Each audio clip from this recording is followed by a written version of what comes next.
depuis le départ de Guillaume Gomez après 25 ans de bons et loyaux services, le nom de son éventuelle remplaçante est sur toutes les lèvres.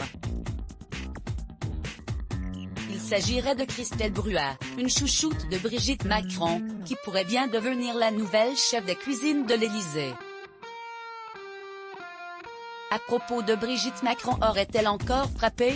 À peine quelques jours après l'officialisation du départ de Guillaume Gomez, qui a rendu son tablier après 25 ans dans les cuisines de l'Élysée, le nom d'une remplaçante circule, une chef loin d'être une inconnue puisqu'il s'agit de Christelle Bruat, la première femme sacrée meilleure pâtissier du monde. Il y a 2 ans, Brigitte Macron se rendait à l'école de cuisine Ferrandi à Paris, et déjeunait en compagnie de plusieurs femmes chefs, parmi elles, Christelle Bruat.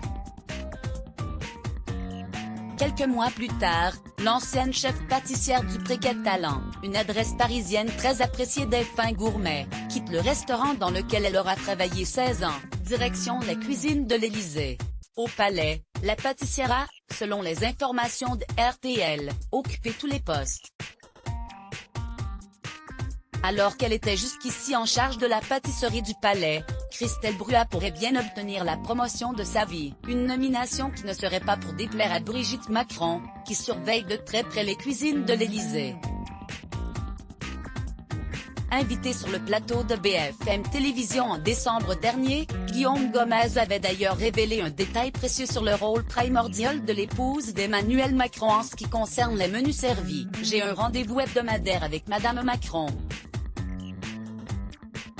Ce sont les premières dames qui, en fonction de l'agenda, vont sélectionner les menus, et ensuite, on va les soumettre au président de la République », avait-il déclaré. Le choix de la paritésie Christelle Bruat était officiellement choisi pour remplacer Guillaume Gomez. Brigitte Macron pourrait bien sûr travailler de près avec l'une de ses chefs favorites. Mais pas seulement. Emmanuel Macron, qui s'était engagé à respecter une certaine forme de parité lorsqu'il a débuté son quinquennat, marquerait l'histoire. Il deviendrait en effet le premier président français à nommer une femme à la tête des cuisines du 55 de la rue du Faubourg Saint-Honoré. Crédit photo, Stéphane Le Mouton. Best Image. Let's Block ADS. Why?